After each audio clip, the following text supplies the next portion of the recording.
Nike told me to dream crazy until I wanted a baby. Those words, a recent headline in the New York Times, the words of Olympic runner and three-time U.S. national champion Alicia Montano. She's not just a world-class athlete, she's a mother who is shining a new and important light on the realities of how some athletic apparel companies like Nike treat female athletes when they become pregnant. If we show emotion, we're called dramatic. If we want to play against men, we're nuts. If we dream of equal opportunity, delusional. And if we want to be an athlete and a mother, well, that's just crazy. No, seriously, it's not a good idea. Believe in something, even if it means sacrificing everything. Like maybe your contract, your pay, even if you have to watch them roll out an ad campaign praising women like you and preaching the importance of taking a stand. Pro sports and motherhood? That's just crazy. The sports industry allows for men to have a full career, and when a woman decides to have a baby, it pushes women out at their prime.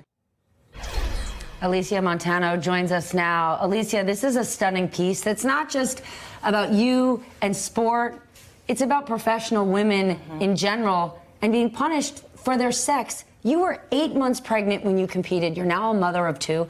Tell us about your story. What drove you to write this? Well, ultimately, what I end up finding out is that my story is not just my own. There are a plethora of women like me, and then there's the future generations that are going to be coming up behind me. This is a story that is a long time coming. My daughter is now 4.5 years old. Obviously, when I'm coming out of college, you don't see, the standard in place for pregnancy and maternity. It's not the first thing that you're thinking about. But when it starts coming up against you and you recognize, wow, there are no protections in place for women athletes in sport.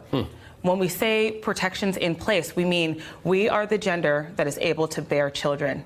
And at the end of the day, when we look at contracts, we need to be sure that we have specific wording and verbiage in place that makes sure that we are a protected class. This is the important part, right? The idea of being a protected class as opposed to just not having bad policies. Nike acknowledged in a statement that some of its sponsored athletes have had their sponsorship payments reduced because of pregnancy. The company says it's changed its approach in 2018, so athletes are no longer penalized. Nike declined to say if it wrote those changes into its contracts.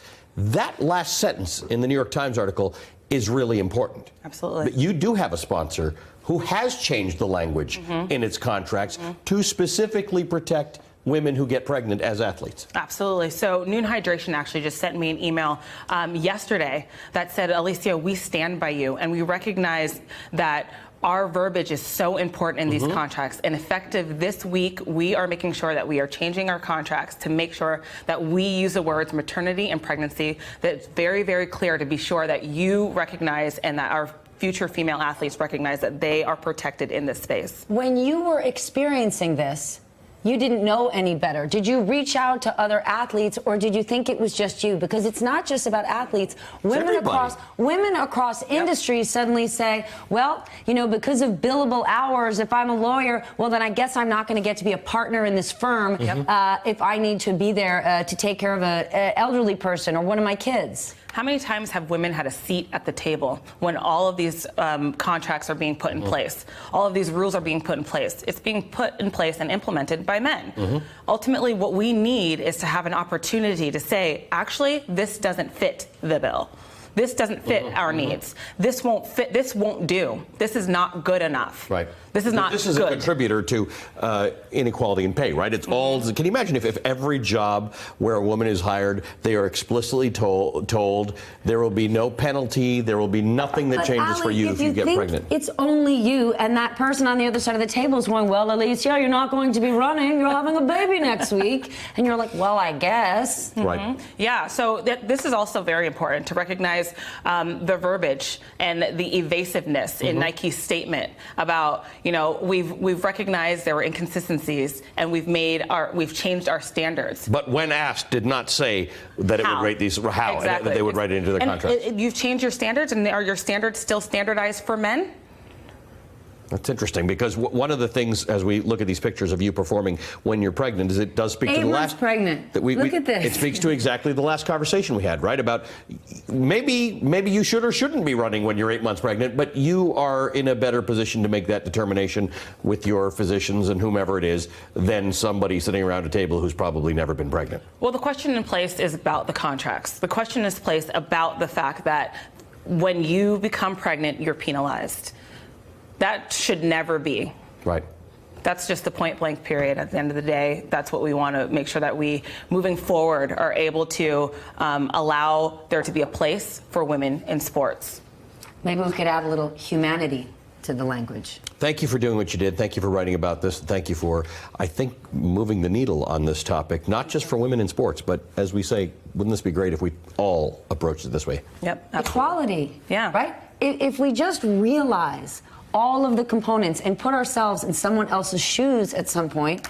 Remember, corporate America was designed under the assumption that that person on top had another person in their life who bared children and did everything else. And all that one person had to do was succeed. Mm-hmm. That is true for athletes, politicians, executives. Journalists. That's the way the world was designed. Yes, yes. Time to change the system, boys. Get ready. Alicia Montano is an Olympian, a mother, and a former Nike athlete, but she remains an athlete.